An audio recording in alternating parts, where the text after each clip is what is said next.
All right, what we're going to look at today is just kind of the road to revolution and review over that, and we're really going to look at the laws and taxes that were passed and the protest and the ways that the colonists protested. So we're going to start off with the Stamp Act. We'll skip the Proclamation of 1763 and start right with the Stamp Act.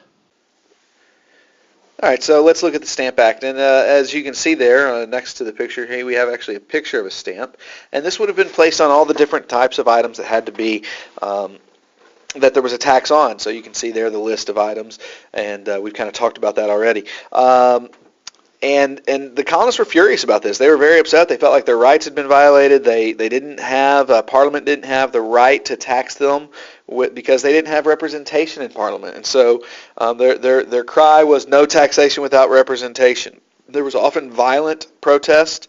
In some cases, they actually go to tax officials' homes or elected officials or appointees of the king, and they in some cases tore down their homes completely and completely destroyed the homes.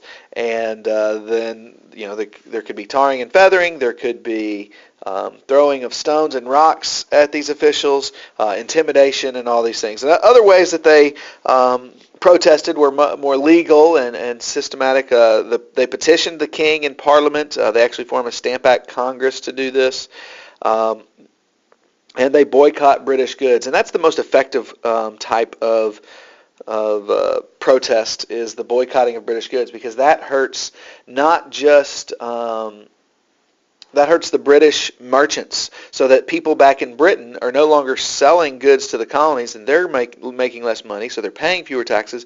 But because they're making less money, they start to talk to their representatives and say, hey, this law is hurting our business, and this is not helping us, so you need to repeal it. And that's the most effective means of protest. That eventually leads to the repeal of the Stamp Act. But it is not without also passing a declaratory act where they say we have, and this is Parliament saying, we have the right to tax you. We're just not taking that right at this time. All right, so the Townshend Acts are taxes on glass, paper, paint, lead, and tea. These were low taxes, but they were still taxes, and they were taxing them without their consent. The colonists were being taxed without their consent. Another way to say that is there's no taxation without representation. In other words, they didn't believe that you should be able to tax them if they don't have a voice in their government. And this is kind of an important point in British law and in colonist protest, is that you can't just tax us whenever you want. We have to have a voice in it. One of the big problems with the Townshend Acts, besides the tax themselves, was the writs of assistance. And these are kind of like a search warrant, but more powerful. Customs officials could search a ship's cargo without giving reasons. They didn't have to say, well, this is what we're looking for, this is why we suspect you. They could just search your ship, and this is a violation of their rights. They're being searched without cause in many cases, they believe, and so they don't believe that this is right. And therefore, this isn't the way things were done in England at this time. And once again, the colonists see themselves as British subjects, as British citizens, and they should have the rights of British citizens back in England, and they're not having those rights with some of these laws. So what do they do in response to this? Well, they agree to stop importing British goods. This is a boycott. It's also a non-importation agreement. And what happens is during these agreements, if you're a merchant and your job is to import goods, this can really destroy your business. But this was the way they decided, one of the most effective ways of trying to stick up for themselves and their rights. They formed groups known as the Sons and Daughters of Liberty. They would write letters to the other colonies and kind of spread the word about what's going on. These are called committees of correspondence. And the Sons and Daughters of Liberty, they would organize protests. They would gather around a liberty tree and burn a tax official in effigy, not a real tax official. I'll show you a picture of it on the next slide here in a second. But they would burn these, and they would, it would be a warning to, hey, this is what's going to happen to you if you try to collect these taxes. They also help to enforce non-importation agreements. They would, in some cases, there could be some intimidation of people that are seen or thought to be importing goods or buying goods from Britain when there's these agreements that have been made not to. Now, in some cases, these people that are being intimidated never agreed to these non-importation agreements, but that does not matter. If you're going against what they want, this could be a pretty serious thing. I'll show you a picture of the non-importation agreement here on the next slide. I said I would show you a picture of the non-importation agreement. I actually mean I'll show you a picture of what might look like to burn somebody in effigy. Now, this is kind of burning somebody in effigy around a pole. They would often, if they were going to actually burn somebody, they probably would do that. But they often would just hang somebody in effigy, and they would hang them from what are called liberty trees.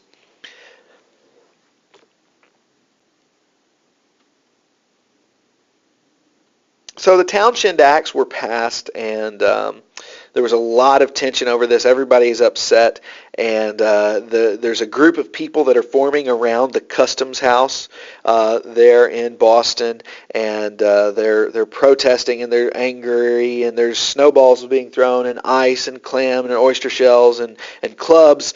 And there's a group of soldiers there to defend and protect the Customs House, and something happens. Somebody falls, a gunshot goes off, somebody's shot, and then all of a sudden more people, others fire. And this scene is known as the Boston Massacre. And this picture here is one of the most famous pictures of the Boston Massacre, but it is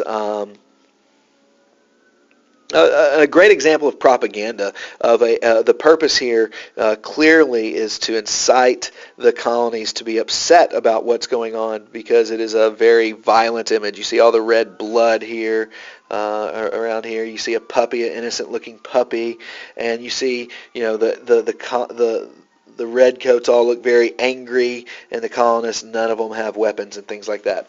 So it's a great example of propaganda, of trying to use the media in a way to get people to agree to their side. And there's other things we could point out, and we probably will talk about more of these things that are going on in this image. But one of the interesting things about the Boston Massacre is it actually happens on the exact same day as the Townshend Acts are actually repealed back in London. Of course, in Boston they don't realize it. There was no way to get news across that fast, but on the very day that the Boston Massacre happens, the Townshend Acts are repealed. So after this, there's actually there's a period of kind of calm. People aren't happy with the British, but there's a period of calm because most of the Townshend Acts have been repealed. And then we have the Tea Act, and the Tea Act we're familiar with. It actually keeps the Townshend tax on tea. That's one of the things that wasn't repealed. But what it does is it actually gives the British East India Company an advantage. Companies do not have to sell the tea merchants in London, and therefore what they're getting an advantage. The British East India Company is getting an advantage. It's like a monopoly. Tea back then usually sold for about 3 shillings per pound. After the Tea Act, it actually sells for about 2 shillings per pound. Well, smugglers' price for tea was 2 shillings and 1 penny. So you can see that they're actually so cheap that it's cheaper than smuggled tea now. But what's happening is the Townshend tax is on this tea still. And so the colonists are like, no, you're just trying to trick us. We're not going to fall for that. The company had hoped to conceal the tax by making arrangements to have it paid either in London or once the tea was landed in the colonies. This was all an effort to hide the tax from the colonists, but the colonists did not fall for it. They knew what was going on, and they say, hey, we're not going to pay this tax. And in most of the colonies, we'll hold off on that to the next slide.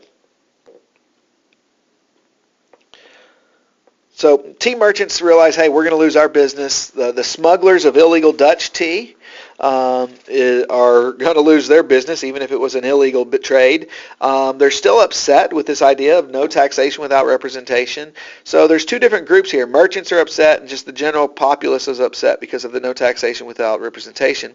So they combine forces to say, hey, this company's monopoly status is a reason to oppose the act, and these taxes are a reason to oppose, so we should all be upset about this. And in every colony except Massachusetts, they actually get the tea the importers of tea in the colonies to resign, these tea consignees, and return the tea to England and force it to go back. But in Boston, the governor says, hey, we're not going to do that, and he convinced two of his sons, who were tea consignees, to not send the tea back. Well, they were under great danger. Their lives were in danger, but they go ahead and do it. They do go ahead and keep the tea there. Well, the British don't like that. I mean, the colonists don't like that, and so what do? They have the Boston Tea Party, and as we all know, they throw the tea off. They dress up like Indians, throw the tea off, and destroy over $1 million in tea.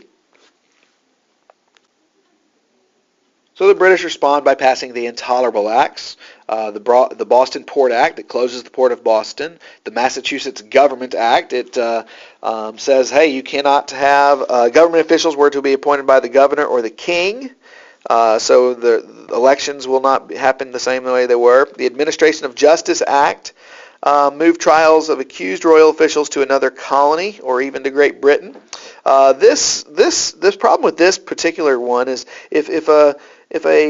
for example, if those men that were accused of the crime at the Boston Massacre were tried in Boston, if that crime had happened now, if that event had happened now, it would have gone to probably to Canada.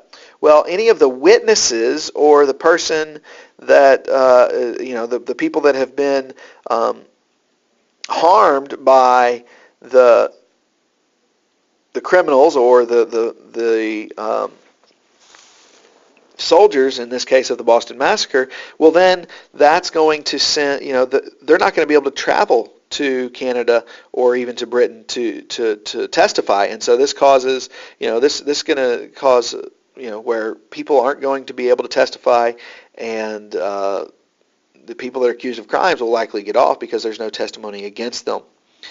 Other one is the Quartering Act. It applied to all of the colonies, saying that they would house soldiers in unoccupied buildings. This was just a strengthening. In some ways, it was a strengthening of the previous Quartering Act. In some ways, it's actually trying to make it easier. But whatever the case, the colonies are none too happy about these laws. So they respond to the Intolerable Acts by calling for a Congress, a Continental Congress. And every colony shows up except for Georgia. And they meet in September 5th of 1774. And here's a picture of Carpenter's Hall, which is where they met. And they agree to do basically four things. They agree to continue these non-importation agreements, not importing goods, that the same basic strategy that they tried in the past, but now it's a colony-wide non-importation agreements. It's not from one colony. I mean, more than colony-wide, it's the group of colonies are agreeing to this. So it's not just one colony or one city or anything like that, but all the colonies, at least 12 of the 13, are agreeing to this. They also agree to stop exporting to Britain. Stop sending their raw materials to Britain. They encourage colonies to start setting up and training their own militias. And what does that mean? If you're telling people to train and to set up a militia, you're preparing for war. And they say, hey, let's see what happens when we get, and let's get together again in May of 1775. So the four major things that the Continental Congress does. So you can see how there's a continual escalation.